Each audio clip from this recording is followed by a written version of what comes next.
বন্ধুরা, আপডেট ইজনের পক্ষ থেকে আপনাদেরকে শুভেচ্ছা এবং স্বাগতম। আজকে আমি নতুন একটা পর্ব নিয়ে উপস্থিত হলাম। তো আমরা প্রতি সপ্তাহের ন্যায় মাইক্রোসফট ওয়ার্ড কীভাবে আপনারা ব্যবহার করবেন, কীভাবে লেখালেখি করবেন সেটা আমরা শিখিয়ে দিচ্ছি। তো আমরা এবারের পর্বগুলো পর্যায়ক্রমে আমরা শুরু থেকে একদম শেষ পর্যন্ত আপনাদেরকে শেখাবো। তো আজকে আমাদের আলোচ্য বিষয় হচ্ছে হোম মেনুর ভেতরে যে আমাদের ফন্ট বারের পরে আমাদের প্যারাগ্রাফ, গত পর্বে আমরা প্যারাগ্রাফ নিয়ে আলোচনা করেছিলাম। আজকে আমরা আলোচনা করব স্টাইল এবং find and replace. Find and রিপ্লেসটা খুব চমৎকার একটা অপশন মাইক্রোসফট ওয়ার্ডের। এটার সাহায্যে খুব দ্রুত আমরা কাজ করতে পারি। বিশেষ করে আমরা যারা ভারী প্রোগ্রামগুলো করি, যেমন অনেকগুলো লেখা একটা ডকুমেন্টের ভেতরে আমরা 100-150 পেজ লিখছি, লেখার ক্ষেত্রে কোনো অংশ আমাদের খুঁজে বাই করতে হবে, সেখানে আমরা এই ফাইন্ড অ্যান্ড রিপ্লেস অপশনটার সাহায্যে খুব দ্রুত ওই অংশটা খুঁজে পেতে পারি। অথবা আমরা একই লেখা অথবা 20-30টা পাতার মধ্যে আমরা লিখছি কোনো একটা শব্দ, এখন সেই শব্দটাকে আমার রিপ্লেস করা প্রয়োজন করে আমরা অন্য একটা নতুন একটা শব্দ বসাবো ওই জায়গায়। সেক্ষেত্রে আমাদের এই ফাইন্ড অ্যান্ড রিপ্লেস বাটনটা, রিপ্লেস অপশনটা খুব গুরুত্বপূর্ণ। এটার সাহায্যে আমরা নিমিষেই মাত্র কয়েক সেকেন্ডেই এই সমস্যাগুলো সমাধান করতে পারি। তো বন্ধুরা, আমাদের ভিডিওটাও যদি ভালো লাগে অবশ্যই আমাদের চ্যানেলটিকে সাবস্ক্রাইব করবেন এবং পাশের বেল আইকনে ক্লিক করবেন। তো চলুন আজকে মজার পর্বটি উপভোগ করি।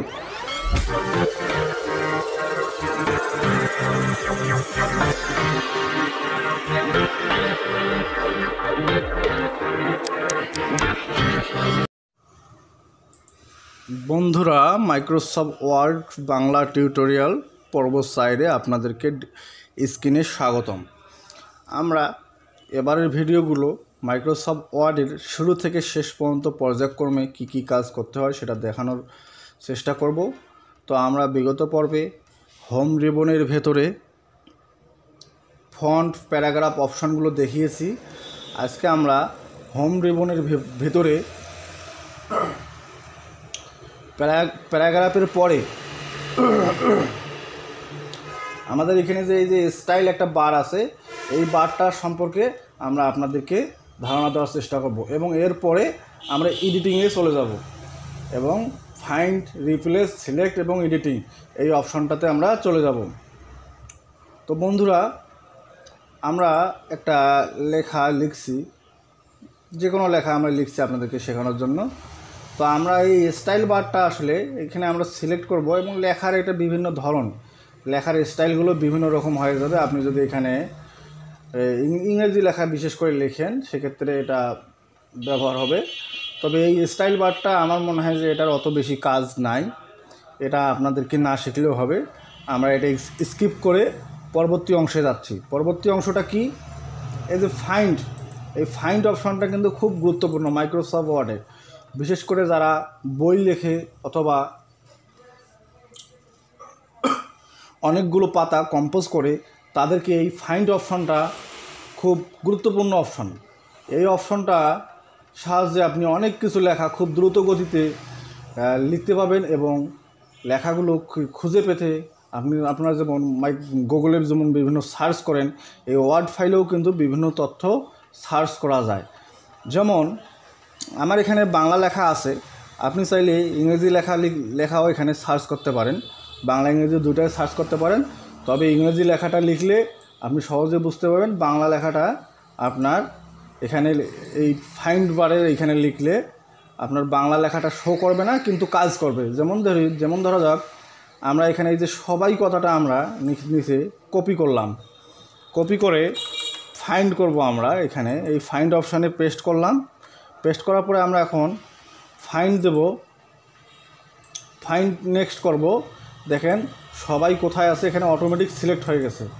আবার দেখাচ্ছি বন্ধুরা,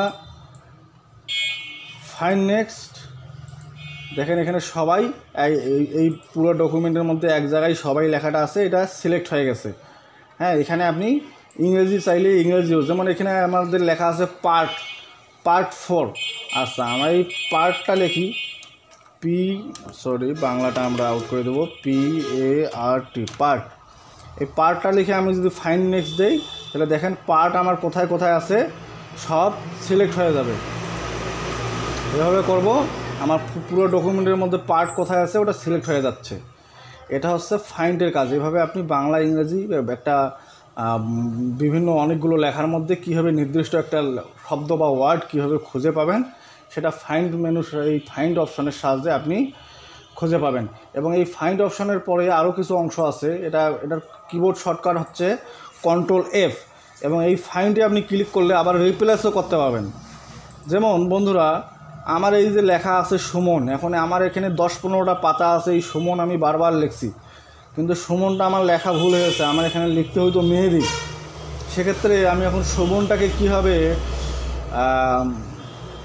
মাত্র এই ফাইন্ড মেনুর ব্যবহার করে, ফাইন্ড এবং রিপ্লেস এই অপশনটা ব্যবহার করে কীভাবে এক ক্লিকেই সুমনটাকে রিপ্লেস করে সে জায়গায় আমি মেহেদি বসাতে পারি সেটা আপনাদেরকে শিখিয়ে দিচ্ছি। তো বন্ধুরা, আমরা এখানে সুমন যেমন আমার লেখা আছে, আমি এখানে এটা কপি করলাম, এই লেখাটাকে কপি করে আমরা ফাইন্ড অপশনে গেলাম। এখন ফাইন্ড অপশনে যে এখানে দেখেন রিপ্লেস একটা অপশন আছে, এই রিপ্লেসে ক্লিক করব। ক্লিক করার পরে ফাইন্ড হট, আমরা কি খুঁজতেছি? সুমন খুঁজতেছি। এখানে আমরা সুমনটা কপি করে নিয়েছিলাম, সেটা পেস্ট করে দিলাম। এটা যেহেতু বাংলা লেখা, যার কারণে এটা এরকম দেখাচ্ছে। এখন আমরা রিপ্লেস করব কার সাথে? মেহেদির সাথে। আমরা এখানে লিখে দিই মেহেদি, আমরা মেহেদি লিখে দিলাম। বন্ধুরা লক্ষ্য করেন, আমরা বাংলার লেখা লিখলাম বিধায় এই জায়গায় কিন্তু জিনিসটা এলোমেলো দেখাচ্ছে, কিন্তু এটা নিয়ে ঘাবড়ানোর কিছু নাই। এটা আপনি যদি সঠিকভাবে লেখেন তাহলে কাজ করবে। ইংরেজি লেখা লিখলে যেটাই লিখবেন সেটাই শো করবে, কিন্তু বাংলাটার ক্ষেত্রে এই সুবিধাটা আপনি পাবেন না। ইউনিকোড ফন্টে লেখলে হয়তো বা পাবেন। তো আমরা রিপ্লেস করলাম। দেখেন বন্ধুরা, সুমনের জায়গায় এই জায়গায় লক্ষ্য করে দেখেন, সুমনের জায়গায় এই জায়গায় মেহেদি হয়ে গেছে।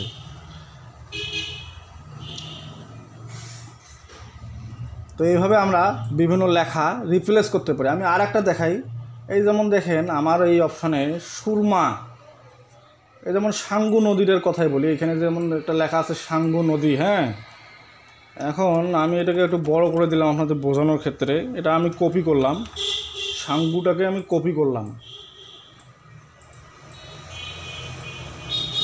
কপি হচ্ছে, সাঙ্গুটাকে আমি কপি করলাম। কপি করে ফাইন্ড খুঁজতেছি আমরা সাঙ্গুকে। এখন সাঙ্গুকে কপি করে ওই আমি মেহেদি পেস্ট করছিলাম, তো ওইটাকে আমরা রিপ্লেস করব। সেক্ষেত্রে আমরা রিপ্লেস করলাম, দেখেন ওখানে আমাদের সাঙ্গুর জায়গায় মেহেদি হয়ে গেছে। তো বন্ধুরা, ব্যাপারটা মজার না? এটা দিয়ে আমরা অনেক কাজ খুব দ্রুত গতিতে করতে পারবো। শুধু যে আপনি মাইক্রোসফট ওয়ার্ডের লেখা কোনো শব্দ, কোনো গাণিতিক অক্ষর এভাবে আপনি চেঞ্জ করতে পারেন খুব ইজি ওয়েতে। হ্যাঁ, আর বাম দিকে যেটা ফাইন্ড, এটা হচ্ছে খুঁজে পাওয়ার জন্য, এবং ডাইন দিকে হচ্ছে রিপ্লেস, যেটা খুঁজে পাবেন সেটাকে আবার আপনি রিপ্লেস করতে পারবেন খুব সহজ উপায়ে। তারপরে আরেকটা আছে আপনার গো টু। এই গো টু অপশনটা হচ্ছে পেজ নাম্বারের ক্ষেত্রে। আমরা যেমন অনেকগুলো পেজ, যেমন আমাদের পেজ নাম্বার যদি আমি 2 দেই, এই গো টুটা যেমন ফাইন্ড অপশনের ভেতরে, ফাইন্ড অ্যান্ড রিপ্লেসের ভেতরে এই গো টুটা আছে। এই গো টুটা আছে আমরা বিভিন্ন, যেমন একটা পাতায় আমরা 20-30টা পাতা লিখছি, তো আমরা 1 নাম্বার পাতার থেকে হঠাৎ করে 20 নাম্বার পাতা আমার যাওয়া প্রয়োজন। সেক্ষেত্রে আমি কি করব? আমি আমার এখানে 20টা পাতা নাই, যার ফলে আমি 20 দিতে পারতেছি না। আমি 2টা পাতা মনে হয় লিখছি, এখানে আছে। তো পাতাটা কীভাবে লিখে, পাতাটা আপনার ডকুমেন্টের পাতা কোথায়, কত পাতা আছে, আপনি সেটা কীভাবে বুঝবেন? সেটা বোঝার সহজ উপায় হচ্ছে, আপনি দেখেন এখানে লক্ষ্য করেন, এই যে পেজ, আমার এখানে 15টা পাতা আছে। হ্যাঁ, তো আমি এখানে ফাইন্ডে গেলাম, ফাইন্ডে যে আবার গো টু, আমি ধরেন যে আমি 12 নম্বর পাতা যাব, 12 নম্বর দিলাম, গো টু। এই দেখেন বন্ধুরা, আমি 12 নম্বর পাতায় চলে গেছি। আমার 12 নম্বর পাতায় কিছু লেখা নাই, ফাঁকা আছে, ব্ল্যাঙ্ক আছে। দেখেন এখানে 12/15 শো করছে। এটা হচ্ছে আপনার ফাইন্ডের এই গো টু অপশানটা হচ্ছে, আপনি পাতা, সেকশন, এইরকম যদি কিছু বুকমার্ক দিয়ে থাকেন, এভাবে এগুলোকে আপনি খুঁজে পাবেন আর কি। গো টু অপশনটা হচ্ছে এরকম। আপনি মনে করেন যে একটা বই লিখতেছেন 200 পাতা, 300 পাতা, এখন আপনাকে হঠাৎ করে বলা হলো যে ওখানে 151 নম্বর পাতায় একটা জিনিস চেঞ্জ করতে হবে। তো আপনি কি করবেন? এভাবে মাউস স্ক্রল করে 151 নম্বর পাতা যাবেন, খুবই কষ্টসাধ্য ব্যাপার। সেক্ষেত্রে আপনি এই ফাইন্ড অপশনটার সাহায্যে এই গো টু এখানে পেজ নাম্বার আপনি ক্লিক করলেই আপনাকে সেই পেজে নেবে। যেমন আমি এখন আমার 2 নম্বর পাতায় যাব, 2 নম্বর পাতা চাপলাম গো টু। এই দেখেন বন্ধুরা, আমার 2 নম্বর পাতা এখানে চলে গেছে, 2 নম্বর পাতায় আমি চলে আসছি। তো 2 নম্বর পাতায় এখানে দেখতে পাচ্ছেন পেজ 2 অফ 15। তো এইভাবে আপনি এই অপশনটার ম্যাজিক ব্যবহার করতে পারেন। শুধু এই ফাইন্ড অপশনটা কিন্তু মাইক্রোসফট ওয়ার্ডের খুব গুরুত্বপূর্ণ অপশন। এই অপশনের সাথে যারা অনেকগুলো ভারী ধরনের টাইপ করে তারা এই ফাইন্ড অপশনের সাহায্যে বিভিন্ন তথ্য কারেকশন করে।